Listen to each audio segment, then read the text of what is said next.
Hello, welcome to INFUSION20. I'm Greg Ruoff. I'm the electrical engineering manager here at McElroy.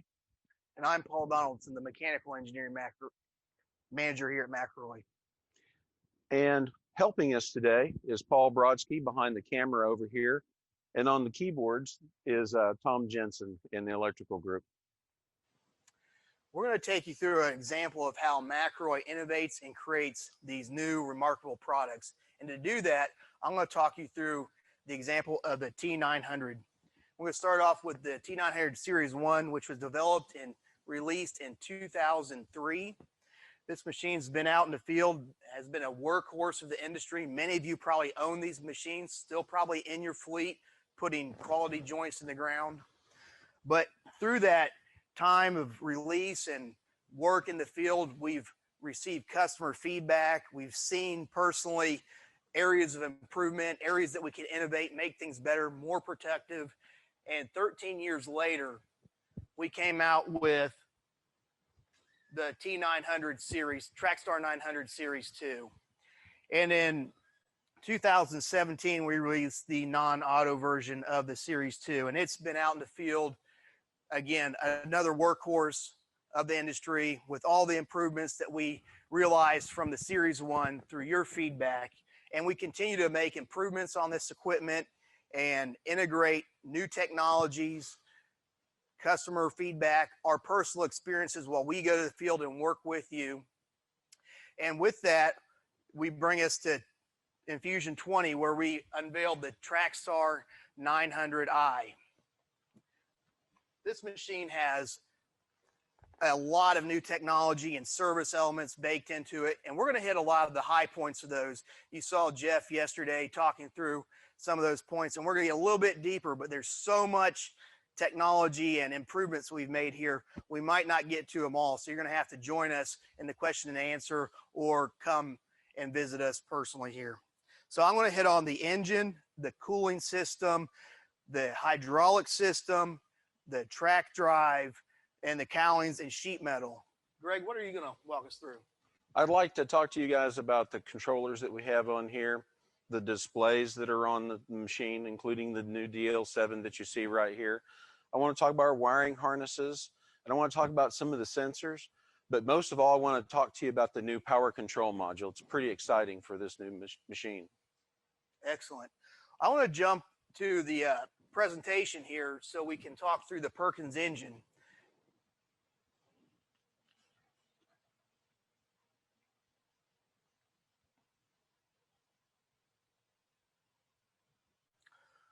All right, so when we embarked on this design project, one of the driving reasons was updating our engines to stage 5 emissions compliance.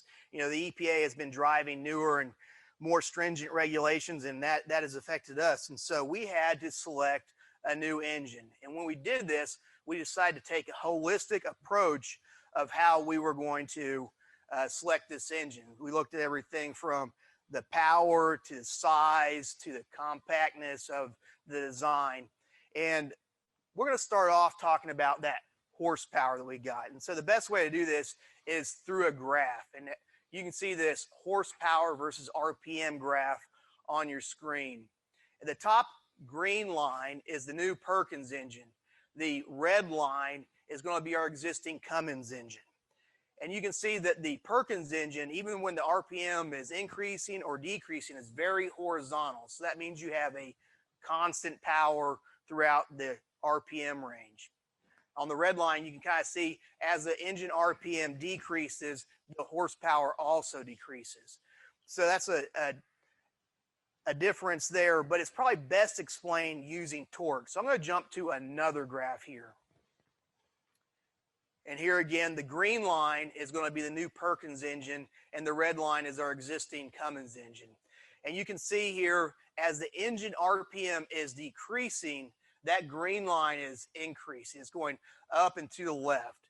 And so you say, okay, well, what does that mean for me? And so what that does for you, as the engine is loaded, you're going to have more torque available. And so maybe you're tracking over rough terrain, going up a steep slope, and as that engine encounters a heavier load, it gives you more torque. So an example of this might be is if you're taking apart something and you have a bolt that's really stuck and you just can't get it with a small torque wrench, it's like handing you a bigger torque wrench. So you have that more torque to overcome the resistance. And that's what our engine's doing for you. It's giving you more torque where you need it. Next, we're going to talk about the PTO, or power takeoff. And so that is an integrated gear drive that allows you to mount accessories to the side of an engine. So it creates a very compact engine, which gives you more flexibility with how you're packaging that engine inside your cowlings. But we're going to talk more about this PTO later. And probably one of the biggest questions we get when we release a new engine in our product is, where am I going to get support?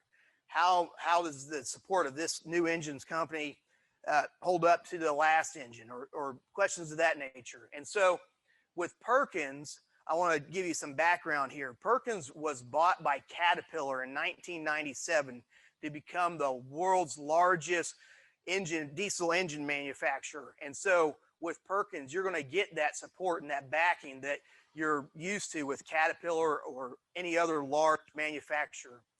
And to find a distributor or parts warehouse and locations, you just simply go to Perkins.com. You're going to look at the banner across the top of the screen.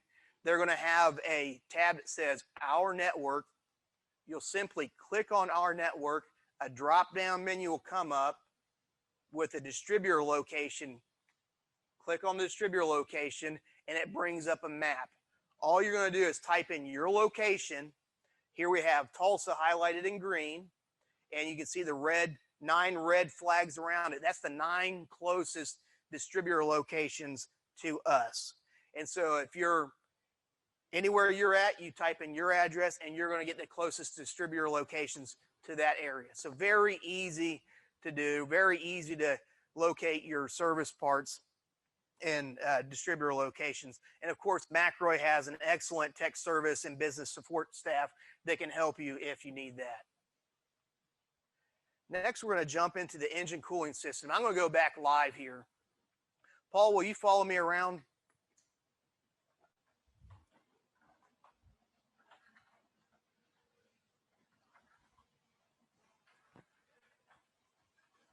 So probably one of the most visually apparent differences of the engine cooling system is we took the radiator, charged air cooler, and the oil cooler, and we split them so we could have a better packaging arrangement. On our current units, all the heat exchangers were in one large stack under the back grill of the machine. Here we split them. We have the charged air cooler and the radiator mounted up higher here, and the dedicated oil cooler is down in this lower area. We also did another change with how we drive the fans. So on our current units, we have a hydraulically driven fan. Here we have electric driven fans. We have variable speed fans on the radiator and charged air cooler dedicated for that. And then we have another electric fan down here on the oil cooler. And the benefit of that is it gives you lower noise by only turning the fan on at the speed that you need it to be for the cooling that is desired. Also, we can operate the oil cooler fan separately from the engine fan. So if you're operating in a very cold environment and your hydraulics need cooled, but your engine doesn't, it'll turn on the fan here. Or conversely, if your engine needs cooling and your hydraulics don't, you'll just have the fans on that you need. So energy conservation, noise reduction, some great options there. So I'm going to switch back to the slide deck to show you some of the other research and engineering that went into this, and it's best shown on the screen here. So with this new cooling package and Cowlings setup, we invested in some software called computational fluid dynamics, or CFD. And we did that so we could ensure that the airflow through the cowlings, through the radiators, through the oil cooler, around the engine and exiting out of the cowlings was sufficient for every environment that we be operating in. And to verify these theoretical values, we took this machine and we took it to an environmental chamber where we took it down to 0 degrees Fahrenheit up to 122 degrees Fahrenheit. So whether you're in northern Canada, Alaska, or in Australia in the hot desert, we've put it in a simulated environment where we can take the temperature to steady state, whether we're freezing cold or burning hot. We've taken this machine under loaded conditions to steady state. And what that means is the temperature is no longer rising or falling. It's a very straight line. And so that ensures this will operate efficiently and effectively in all our selling regions. Next, I'm going to jump over to the hydraulic system. With all the technology that we packed into this new I-Series, we had to reevaluate how we did our hydraulic system. A lot of the manual valves that you're used to were changed to proportional controls. And to do that, we had to change some manifolds, change them to solenoid-driven valves. We also, jumping back to the engine, we packaged the engine as such where we're having a PTO-driven pump. And we talked about that when we talked about the Perkins, but this has a couple key features here. We're no longer crankshaft driving the pump. We've eliminated the brackets and couplers there, and we're able to directly mount the pump to the side of the engine. So we're reducing service points there.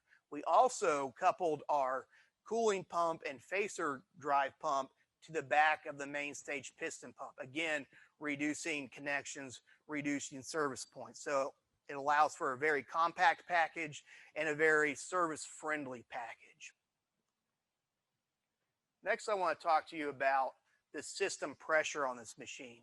We've taken the system pressure from 2300 on the Trackstar 630 and 900, and from 3000 on the Trackstar 1200 up to 3250 on the I-Series Trackstars. And so what that does for you on the Trackstar 630 and 900, it gives you a 30% increase in fusion pressure. On the Trackstar 1200, while it is the same fusion pressure, it gives you an 8% increase in system pressure. So this will help you with things like tractive force, clamping force, pipe lifts, and things of that where you're using system pressure. Next, I want to talk about the changes that we had to make to the pressure control manifold.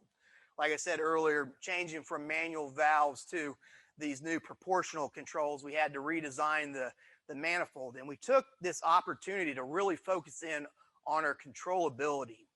And to do this, we split that pressure control range into two ranges. A low range, which will operate from 30 PSI to 800 PSI, and a high range, they'll operate from 100 PSI to 3000 PSI. And you say, well, okay, that sounds cool, but what does it do for me? And what it does for you is it gives you precision control in the areas you need it. So if you're setting drag or doing something with a fine adjustability, you're going to be in that low pressure zone. If you're moving fast and doing high pressure fusion, you're going to be in the high pressure region. So it gives you the control where you need it, when you need it. We also took a different approach to how we set up our reservoirs on this system. We actually split the reservoir into two different reservoirs, and that has a couple of benefits for you. It allows us to have good weight distribution, so our larger reservoir that's down in the chassis of the machine is on the front end of the machine, which helps counterbalance the weight of the engine at the backside. We also have an upper reservoir that keeps constant head pressure on your hydraulic system, ensuring that you're never having a dry start. This also gives us increased surface area of the reservoir, which helps us with cooling the hydraulic fluid through increased surface area of those reservoirs. Real quickly, we're going to jump back live, and I'm going to ask Paul to follow me over here.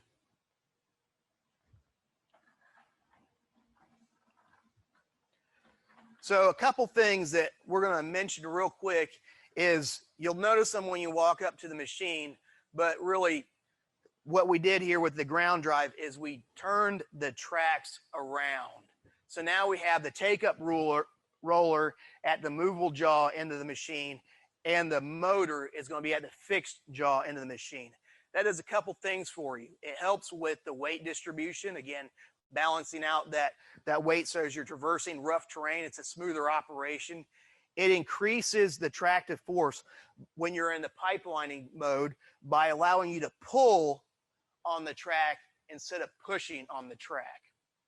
It also, when you're in the pipelining configuration, allows the oncoming terrain to hit the take-up roller and absorb some of that impact instead of directly hitting on the motor. So slight change, but a lot of benefit there. So when you see that, that is why we changed the tracks around. Next, we'll talk about the chassis itself. And so because this machine's built up, you can't really see a lot of it. So I'm just going to talk you through some of the points. When we designed this chassis, we designed it with serviceability in mind. So everywhere there's a manifold or a reservoir or a fuel tank, underneath there, we've given an access panel or a cover that can easily be removed to provide for ease of service. We also increase the stiffness of the chassis to allow us to accommodate the heavier wall pipe that we're seeing out in the field today. So a couple of points there. And with that, I'm going to move to probably the most obvious change of the machine, and that's the cowlings that you see here. So with the cowlings, we maintain the ease of use where you can still quickly and easily remove the cowlings. I'm going to go ahead and do that here. I'm going to just snap this off and set it to the side. But we also made them much more robust in their attachment method. So you're not going to have to worry about them coming off as you're driving down a rough access road to a well site or something. Now, something unique here is the dome that we have on top is actually a pivoting dome with some gas springs that holds it open, much like the hood of your car. So when you do this, you now have access to all your service elements, your air filters, your fuel filters, your hydraulic filters. We even added a access point for your dipstick for those daily service routines where you have to get in here and access your dipstick. Another good feature is if you're servicing the coolant system, we added a drain here so you can recapture that coolant. So the cowlings have been improved. And then next we'll talk about this double-stepped nose here and why we did that. So the reason that we have this two-step instead of the traditional kind of straight cowling that we've done on Series 1 and Series 2 is to allow us to fuse a T on this vehicle without removing the carriage. So if you're going to fuse a T or do a tie-in, all you're going to do is remove this outer fixed jaw and you'll be able to lower the T down in here. To do that, we had to really add some structure in this lower portion. And Paul, if you can zoom in here, you can see this frame that we added here. And so that's to give you the added protection when you're having your operator bring that T in and load it. If he happens to impact the top of this nose section, it's not going to damage it. It's a very robust structure under there, and it's going to keep all your controls and fuses and all that protected. So I'm not going to talk too much about what's under the hood. I don't want to steal Greg's thunder, but we've got some great improvements in this area as well. The last thing I want to touch on with the cowlings is in sheet metal is we added a bumper on the front. So we have a cast bumper here. It's mounted on some shock mounts. So if you were to drive this and happen to hit something on the front, you're not going to damage your sheet metal. You're not going to damage your cowlings. We also added bumpers on the side to give it an extra layer of protection. And again, that's if you're maneuvering in a tight spot, you happen to hit something, it's going to absorb that shock instead of causing damage to your sheet metal up here. With that, I'm going to jump over and let Greg take over and talk about the electrical system. Thank you. Let's stay right here. This lower section that Paul was talking about is reinforced, and you can see that, like he was saying before, inside here with these large pieces of metal that are caging this together. This is where our Headtronic remote's stored. It's lockable. This is where our fuse access is, and we have some relays there as well. And I'll kind of show you some better pictures of that. Here is our pop-up display that allows you to drive and allows you to see what's going on with the machine right here at this station. Now let's move over here to the other side.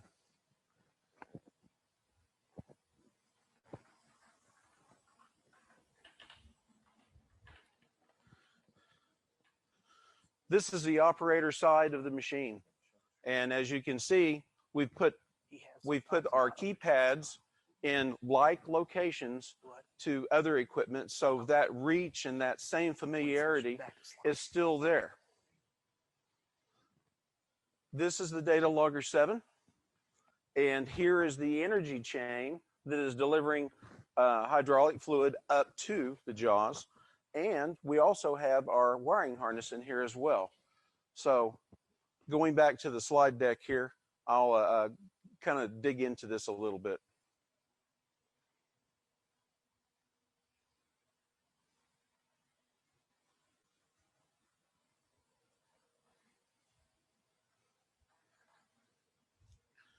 This is a picture of our rugged controller. That rugged controller was living in the front, is living in the front of that reinforced area, that picture on the left. This controller, you find it in construction vehicles, you find it in other on-road, off-road vehicles, and it's not by accident we chose that. It's a rugged controller that has stood the test of time.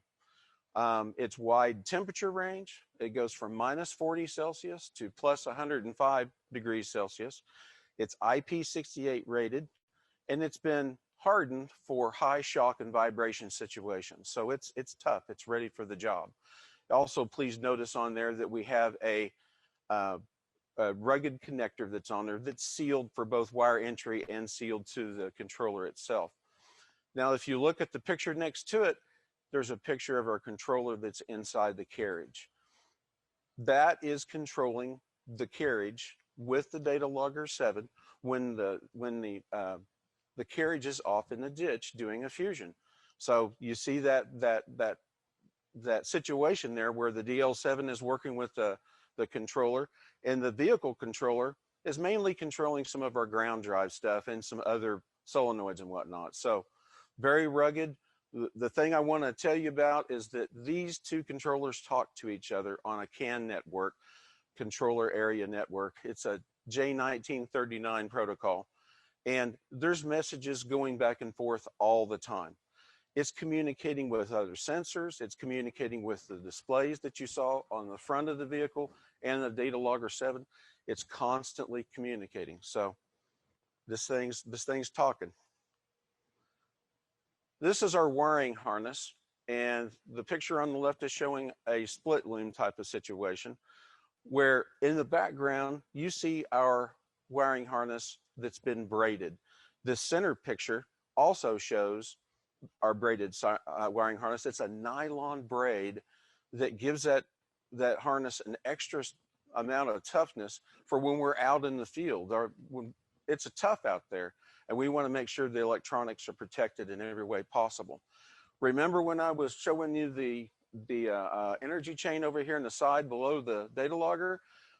That picture of that harness on the right side right there shows an expanded piece right there that's in that harness that protects that wiring as it's going around that energy chain. It gives it an extra amount of movement to protect the harness.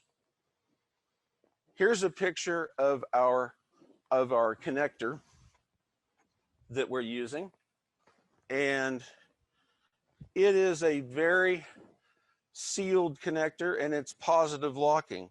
If you see that red piece that's going around the outside, I've unplugged it out of that solenoid, but when you plug it back down in there, you feel that red radial seal wiping its way down, and when it gets down to the very bottom, you hear that click of when it locks into place. All of our connectors that way. We are sealed and positive locking. This next picture shows a little bit about the locking mechanism there. Of course, there's a blue radial seal, but that's a typical lock right there. fuses and relays. That little door that was right next to the Hetronics remote, when you open it up, you see our fuse box back there, and it is covered and it is locked into place, and it's also tethered into place too, so you're not going to lose that cap. On top of there, you're seeing the printed information about what fuse value is there, what the assignment is, and the same way with the relays. Here's a better picture of the relays for the higher current stuff, like glow plugs and starter relay and whatnot. And the point I want you guys to have right here is that the wires that are going into the bottom of these connectors are sealed coming in, and on the very top, that cap that's there, it's sealed covering the relay part, and it's locked as well. PCM, power control module. This is one of my favorite parts. The arrow is kind of pointing towards that gray box. I took a picture while the machine was being assembled so that you could see that. But its primary function is to regulate heater temp. It controls the power going to the heater. This box is also, this PCM is also on the CAN bus. So it's talking to the controllers, it's talking to the displays, it's constantly telling you some things that's going on. But here's the best feature of it all. It has a McElroy built-in ground fault circuit interrupter. And because it has CAN communications and it has that GFCI built in, it's resettable from the displays. So let's say you get a fault, you'll have that fault pop on the screen, and it'll give you the option to reset it from the screen. No more looking for a breaker somewhere to try to get that reset. Now, there's another piece here that I'm pretty proud of, is that it's configurable. So as you see in this slide right here, we have a UL that's been selected, a UL standard. We also have a New Zealand and an Australia standard for the next one, and we have an RCD standard that you can select there. So you literally can select the region that you're needing to protect with the GFCI and select that, and we can cover you there. Here's a picture of our TrackStar 1200 heater box. In the lower left corner there, you guys will all notice the Fuji controller, and on the right side, the contactors that are regulating power there. So let's take a look inside that PCM. There's the PCM box sliding into place. The upper right there, that's the contactor that's regulating power to the heater. Now, these little loops that I'm pointing to right there, those are current transducers, and they're feeding that signal, that information, down to our McElroy controller. It has a GFCI built in, it's got other control built in, and it's talking on that CAN bus. That's that wire that you see hanging out the bottom and going to the side. Now, this right here is a very special part of this box. You know, we've heard you guys talk about make sure that things are sealed, make sure they're sealed. That arrow is pointing towards our Harding connector. It is a metal body, quick disconnect, high current connector.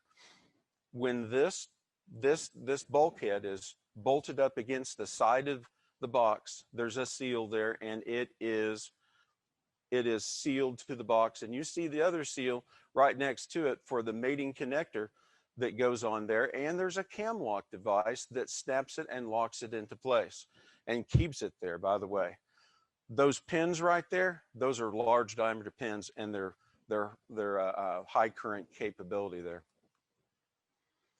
So that Harding connector that you saw coming from the PCM also goes to from the alternator to the PCM, and from the PCM to the carriage, and from the PCM up to this junction box. So we've got that connector used everywhere that we can use it for quick disconnect and high current capability. The picture on the left here shows our TrackStar 1200 junction box, and you notice that there's two big cylindrical connectors going into the bottom there. And on the right picture is our new I-Series junction box. That is the Harding connector with its mating piece in place, locked in. And the thing I want you to take away from here is that there's only one wire going in there. We have the ability to carry all the current we need for the worst case heater, which is our TrackStar 1200 size heater. And we're not needing to use two different conductors to bring that power in. Displays. this slide's talking about our displays, and the one on the left here is that display that you saw right sitting over there. It is a hybrid, just like the Data Logger 7. It's a high bright, sunlight readable display that's also rugged touch, and both of these displays are on the CAN bus. So that means they're talking to those controllers. They're doing their thing. On the display that you have at the operator's console, you see those switches down there at the very bottom. Those are proportional controls, and they're used to drive the machine. I want to say this up front. I can't wait for you guys to get here and drive this machine, because those proportional controls are so, they're so sweet, because when you move them just a little bit, the machine responds in that direction at a very predictable, it's not a jerky motion, it's a very predictable motion. The more you move them forward, the more the machine responds to that action. We've spent a lot of time making that feel just right. And it's not by accident that you see them over here in the carriage, that second picture over there. We're using that same proportional control to control not only the indexer, but the carriage as well. Now, the Data Logger 7 gives us some really nice features that I want to harp on here, that since it's on the CAN bus and since it's talking to the controllers, it has the ability to get wirelessly a code update into the Data Logger 7 and push that at the time you select, and push that update into the controller. No PC required, no special cable required. It's done through the Data Logger 7. Very nice. And this is a very exciting development for us to make it easy on you guys to get the latest stuff that's out there. Here is a picture of our TrackStar 1200. Those are some heater in and facer out switches that are there. They're toggle switches. And as in comparison, you see over here on the right side, the new I-Series machine, much more elegant, much cleaner look and whatnot. And the push buttons have some pretty interesting features that I want to get into. Here's a close-up of the push buttons. The thing I want to tell you about the push buttons is that they light up. They change colors. They can change color automations. That when you heard some of the other presentations talking about guided workflow, we're able to have colors and animations to lead that operator to the next situation. So if you would follow me over here and let's go live, I want to show you that.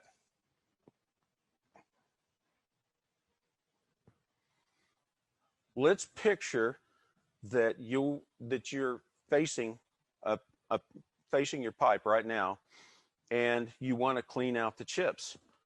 So what you would do first is you would come over here and you would take this proportional control and you'd move it to the right, and you would open up that carriage.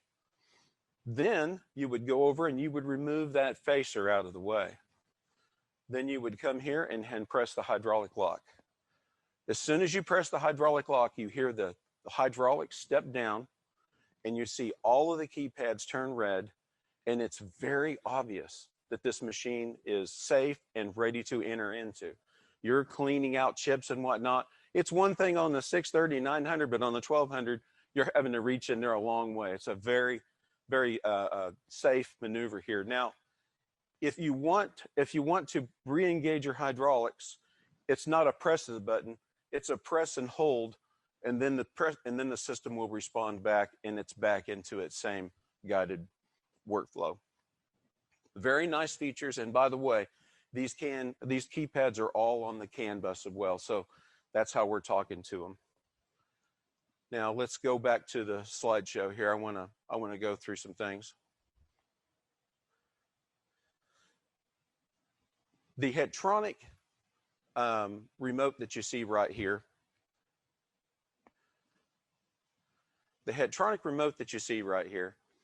is now CAN based. And that makes perfect sense, right? You're talking to that controller that's over here inside the machine, over here in that lower nose section, that reinforced area. And so that's how we're controlling the ground drive, is through that rugged controller over there. But it's got a new twist to it. It is CAN based. So we're happy to announce that. And there's another feature here that was hard for me to show on a live shot, was that we have a battery charger that's inside that compartment. So if your remote starts running low, unclip the battery, swap them out, pair it back, and you're back in business. And we also have, are we live? Let's go live. We've also got a new remote antenna that I've got to show you. So follow me over here, Paul.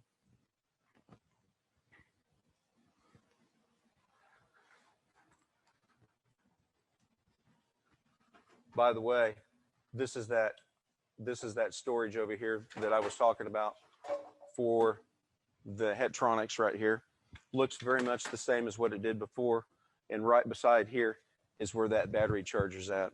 So you can swap these batteries real quick and just keep right on going. That's an awesome feature right here. Now, if you'll look right here, Paul, here is our new remote antenna. And it's up inside the dome, it's protected. And what we're trying to show here, is that it's not only protected, but it's up high, and we've got much greater range. Yes, it's right here. You got that? Good. Good. Thank you. So let's go back around over here. Going back to our slideshow here. This slide here is showing our collision avoidance, and you're probably wondering, what are you doing for a collision avoidance? Well, let me show you the sensors that are involved here. Down there on the left side picture is a linear sensor that not only knows it knows it doesn't need to be homed. It knows where it is at all time. It's CAN based, so if you turn off the power, turn it back on, it's back in business. And it's the same way with the arc sensor that's over here on the right side for our controlling arms. So I guess what I'm trying to say here is that we know where the indexer it is at all time. We know where the carriage is at all time. And we know where these spacer and heater arms are all time with that arc sensor. Now, what's good to note about the arc sensor is it's not like a limit switch or a prox where you're sensing it all the way out or all the way in. It knows where those arms are at all parts of the stroke. So very robust, reporting all the time. Even though there was a power cycle, it knows where those components are all at all the time.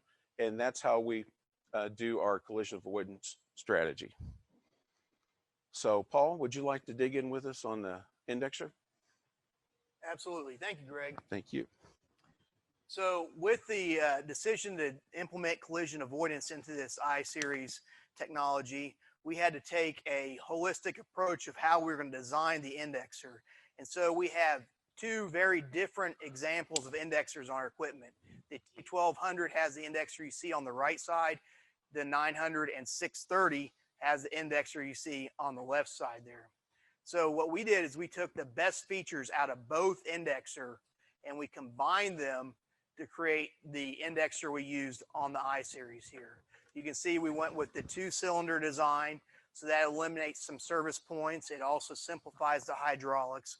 We placed all the rotational elements onto one pin, and we changed to a composite bushing in those rotational elements, so that helps reduce, again, the service there. You don't need to grease these. They're dry running, dirt tolerant. And on the horizontal positioning, we kept the cam followers that we use on the Trackstar 630 and 900, but on the backside, we removed the linear bearing that we have on all our previous models, and we replaced that with a V-groove roller. And you say, okay, what does that do for me?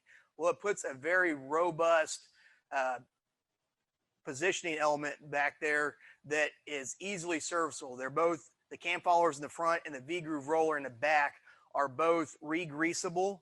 And if you did need to replace them for some reason, you simply take off one nut, pull that cam follower or V-groove roller out, put a new one in, put one nut back on. So super simple on service, And that was really an objective here, along with the collision avoidance features. You can see that green tube at the bottom of the indexer assembly here. That's where that linear position sensor that Greg was talking to us about is located.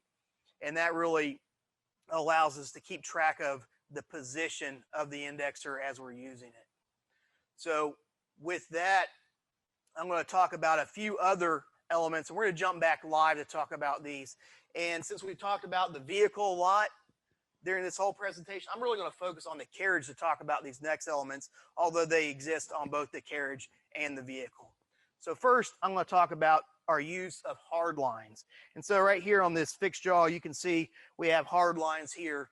And one thing that you'll notice is they have a prescribed start and end point between a rigid tube. So what that does for you is it keeps you from putting the tube in the wrong spot. So it simplifies maintenance, it simplifies assembly, and it really eliminates those errors that you might get from pulling a hose that's very flexible and could be connected to the wrong spot, because you do have a prescribed start and stop point there.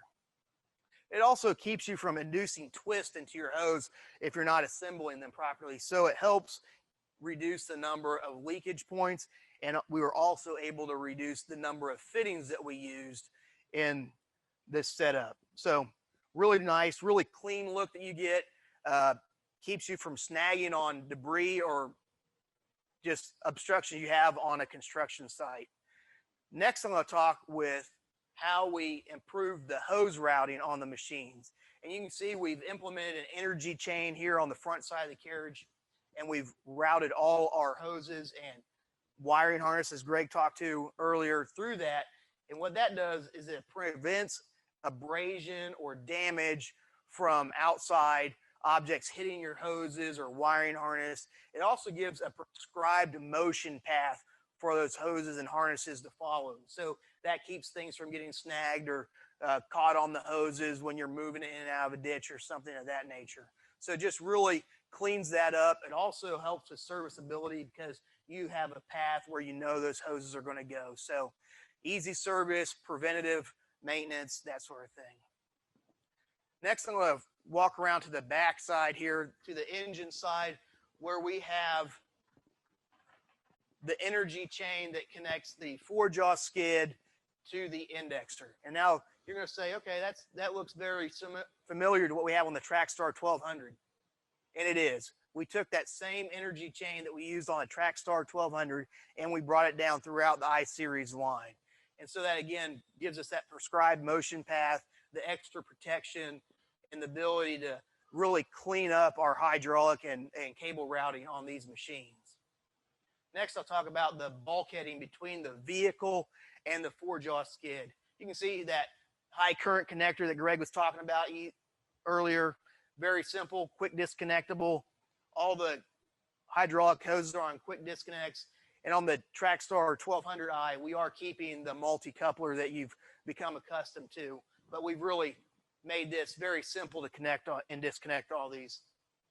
So with that, I just want to wrap up by talking about some few points I wanted to emphasize, and that is the commonality of our electrical system between all the I-Series Trackstars, the commonality of the hydraulic system throughout all the I-Series Trackstars, and the use of common components throughout. And so that helps you with serviceability, troubleshooting, and warehousing those components. The only difference you will see between the 630i, 900i, and the 1200i is the 1200 has the outriggers. Other than that, the hydraulic and electrical systems are identical. So if you can troubleshoot a 630, you can troubleshoot a 1200. So it just really benefits the customer with being able to maintain these machines. With that, Greg, you want to join me, and we'll jump to the live question and answer. And if you'll go ahead and use the question and answer box at the bottom of your screen, we're ready to answer. All right, great presentation, guys. I'm getting a lot of comments about how great the camera work was, so I'll start with that. But so questions are coming in. Let me just switch over here. So, all right, let's start with the first question that came in here was, how much different is the electrical system design between the three machines? Like Well, the 900, you know. right. It's the same electrical system between all three. The only difference may be a wiring harness length when you get to the 1200 because there's a little bit more girth there. Okay, great. So here's a question. Somebody's asking about the wiring harnesses, and particularly the ones that are braided. So if that does get damaged in there somewhere, what's the process for repairing those? Well, we're not recommending them to be repaired. We're asking you guys to replace them. We've broke up the wiring harness into like 6 or 7 different pieces, 1200 having that extra outrigger harness, but they're easily replaceable and they're available for purchase. Okay, great. So this question, let me bring it up to the top here, is do I have to switch back and forth between the high and low pressure systems for accuracy, or does the system do that? The system handles all of that. So you're going to enter in your pipe information into the data logger when you're setting up for the Fusion, and after that, the system's going to handle all that selecting of which pressure zone you're going to be in. Okay, great. There's one coming in. Let me switch it over so that everyone can see the question and then get down to it. No, it's not popping up yet, but basically the question was about the CAN system. Is why is that important for this whole system overall? Well, first of all, those ruggedized controllers that we have, that's the language it speaks. They've not only got standard inputs and outputs, but they've got that CAN system too. So that's how we talk to our sensors. That's how we talk to the displays. These keypads are all CAN based, and it is a very fast system that allows you to exchange information, especially like for the Data Logger 7. Data Logger 7 needs to pass its variables down to the controller in the carriage, and it's able to do that through that CAN bus and do it very fast. Plus also, if you get some kind of a fault or a warning, it's able to be popped up on either display because of that. So having that CAN bus there is awesome for communications. All right, great.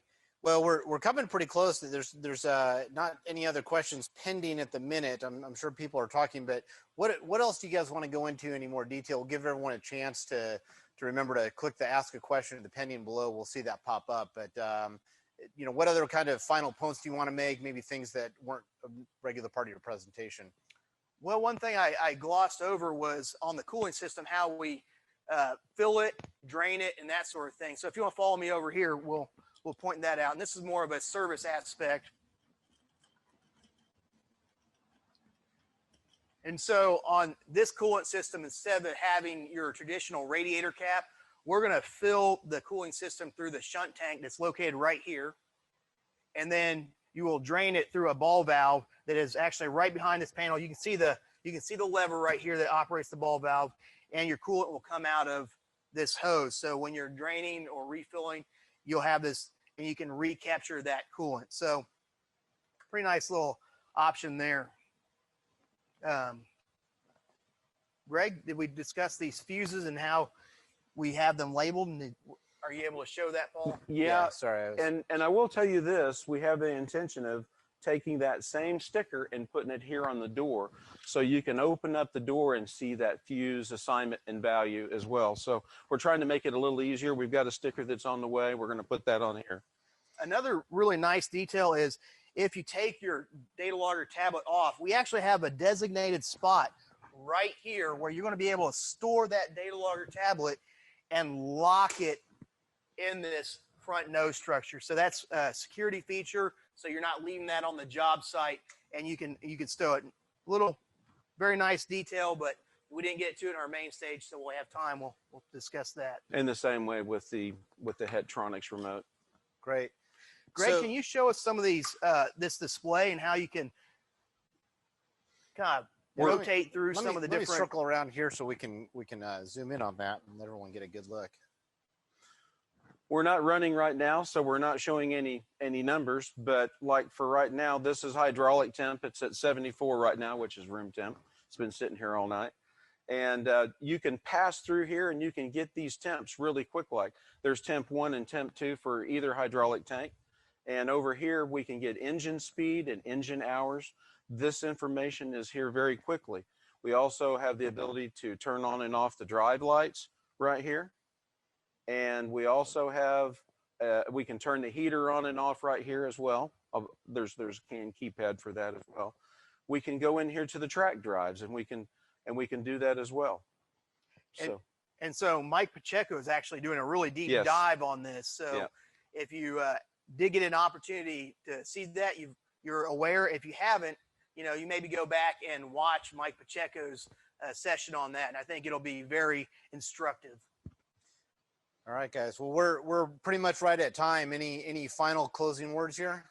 We'd really enjoy the opportunity to get you to come in person and show you the benefits. I think it's one of those things where it's has a lot of benefits that you can see through this presentation, but when you're in person and you get your hands on this machine, you'll really appreciate those benefits, and it's a remarkable difference. So, especially the track drive. I love these proportional controls. Awesome. We're gonna go ahead and start it up here, and